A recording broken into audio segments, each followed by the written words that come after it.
Buenos días, Guinea Ecuatorial. Mi saludo especial al Partido del Progreso DC de Guinea Ecuatorial y en general a todo el pueblo guineano. Muchas veces el silencio es más sonoro y más fuerte que las palabras.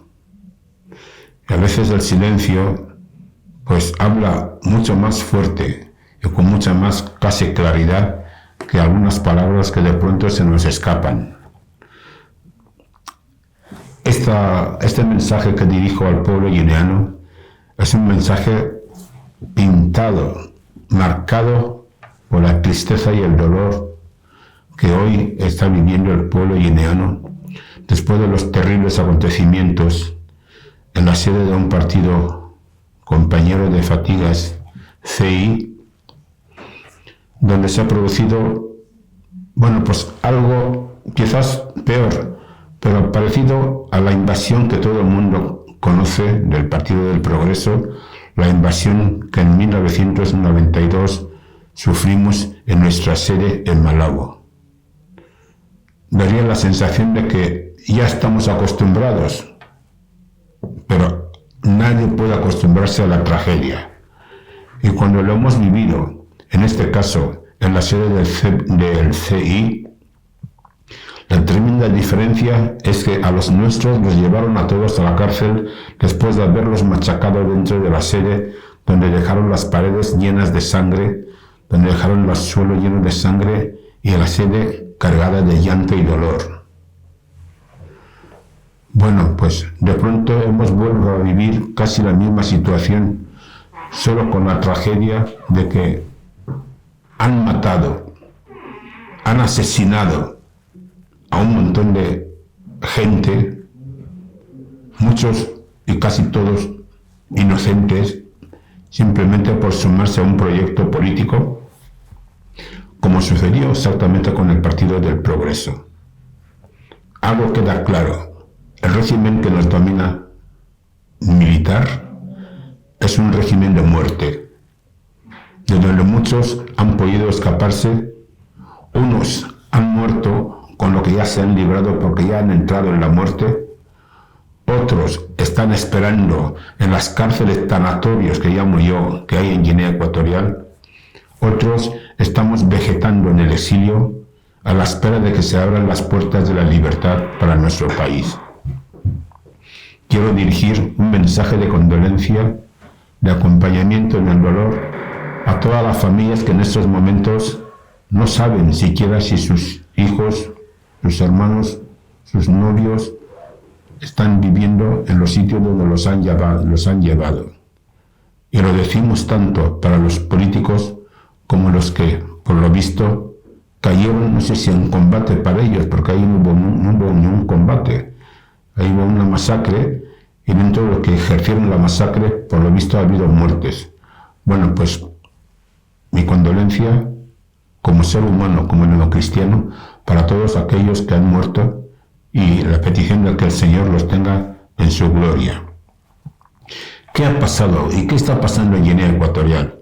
Desde el momento que el Partido del Progreso, y lo digo con absoluta tranquilidad, presentó a la comunidad internacional un proyecto, una propuesta de transición pacífica a la democracia en Guinea Ecuatorial,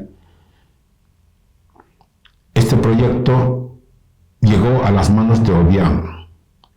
Se celebró en Toledo una reunión entre los partidos que llegaron de Guinea y los partidos que estábamos aquí en España. Y se asumió una especie de hoja de ruta que suponía el encuentro en España de oposición que llaman radical en Guinea Ecuatorial. Se trasladaba a España para hablar con la oposición en el exilio. Este encuentro se produjo incluso con el consentimiento del tirano Obiang, del dictador, como él mismo dice que se llama, dictador. Los dejó venir, y cuando volvieron, Obiang les obligó a firmar un documento diciendo que no estaban de acuerdo con este proyecto de la oposición. Primer paso, el encuentro en Madrid, en Toledo, se produjo. El segundo paso de la hoja de ruta era que los señores, las dos organizaciones internacionales, Club de Madrid y CIPAX de Toledo, iban a visitar a Obiang. Antes de que se produjera esta visita, Obiang contestó diciendo que el país estaba gozando de una paz reinante y que no había necesidad de reuniones ni de desestabilización. El tercer paso iba a ser el encuentro entre la oposición y el régimen en un país diferente de Guinea Ecuatorial. Cualquier país fuera de Guinea Ecuatorial donde la oposición y el régimen pudieran hablar y llegar a conclusiones que al final eran para preparar una reconciliación nacional entre las dos partes. No se ha producido el encuentro de Club de Madrid y CIPAX de Toledo, es decir, Comunidad Internacional, con Obiang Nguema. Tampoco se ha producido, evidentemente, este encuentro, esta sentada que se llama normalmente en Guinea, entre el régimen y la oposición en un país ajeno, diferente. Mientras estábamos esperando esto, de pronto sucede lo que ha estado sucediendo.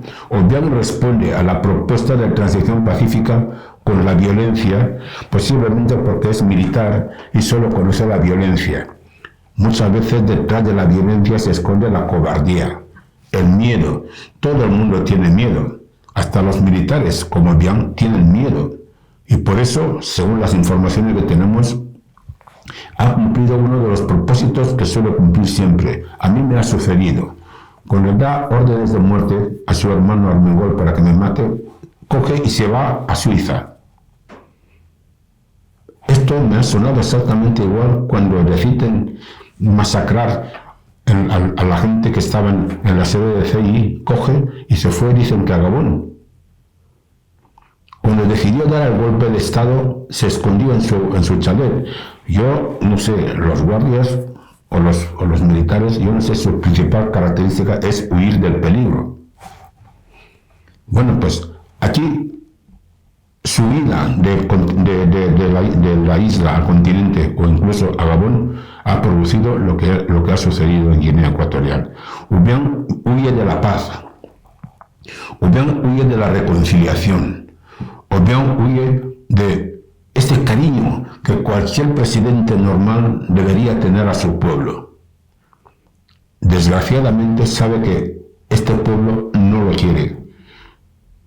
Y por eso, como militar, responde con la fuerza y la violencia. Esta es la clave de la tragedia de Guinea Ecuatorial.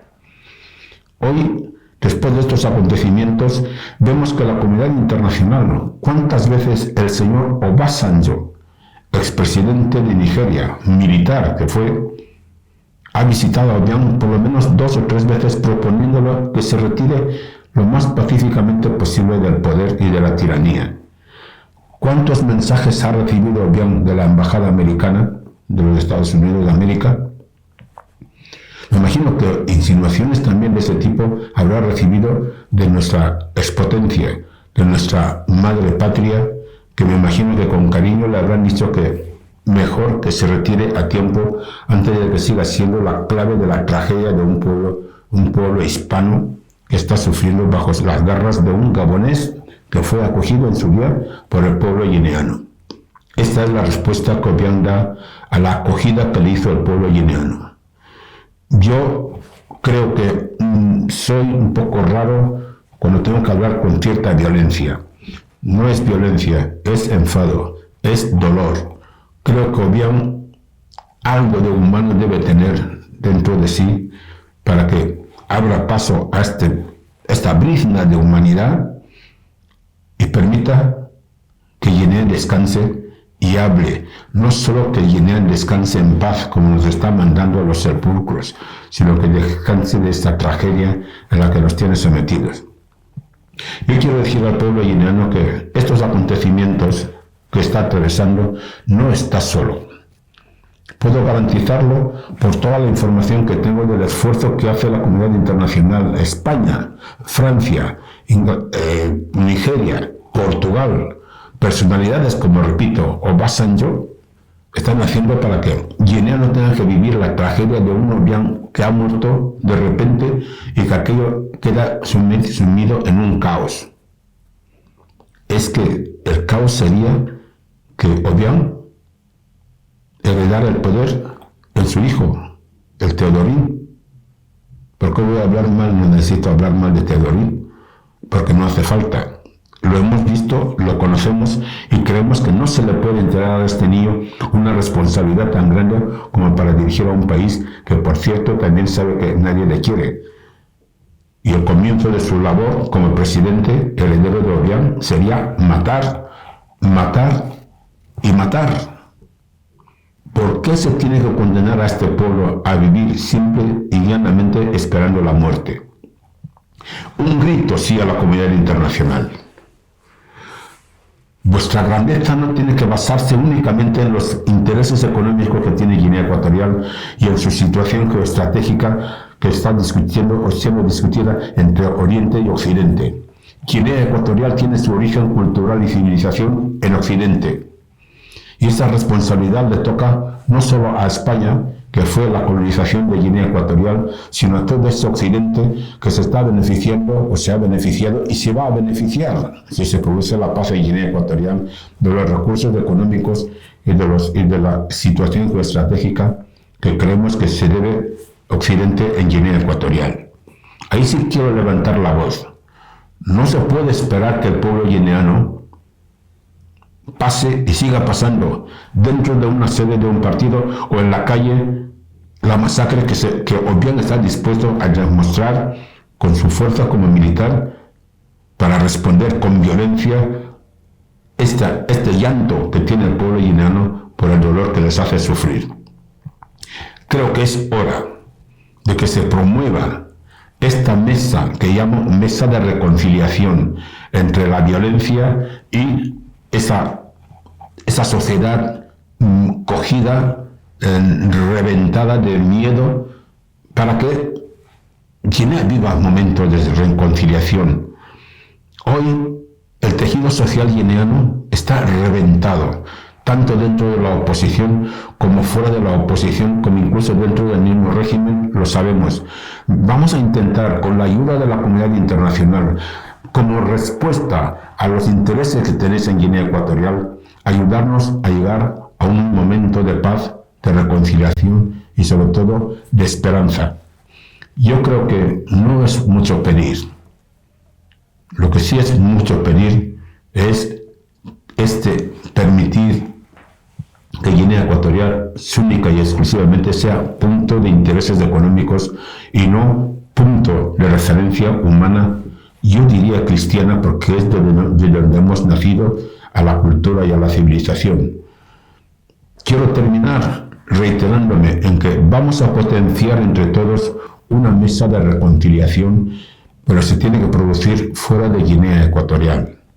Y hay muchos países donde podrían acogernos, desde la Unión Europea con todos sus países, cualquiera de esos países, hasta algunos países de África dentro de la Unión Africana. Y eso lo pido para que esa mesa de reconciliación se produzca antes de que venga una nueva masacre de cara a las próximas elecciones. Todas las elecciones en Guinea Ecuatorial son una pelea, son una guerra, pero una guerra que solamente la ejerce el ejército y el jefe del ejército. A ver si antes de estas elecciones la oposición ya frenó en alguna ocasión algunas elecciones en Guinea Ecuatorial. Estas vienen con mucho peligro y sería bueno que la comunidad internacional nos acompañara a un país guineanos y guineanas suficientemente serenos, pacíficos, para que acudamos a esta mesa de reconciliación que esperamos nos ayuden a conseguirla en cualquiera de los países del mundo occidental, y donde de allá salgamos con un mensaje de reconciliación para todos, porque los insultos, las maldiciones, la paliza, las muertes no pueden ser eternamente la vida de un país. Dicho esto, con esta calma, pero también con ese dolor en el alma por las muertes que se han producido, tengo que volver a mi partido. Ese partido que ha sido siempre punto de referencia para lo que es la unidad, Ahí sí fue la POC que nosotros creamos y ayudamos a crear y que tuvo tantos éxitos.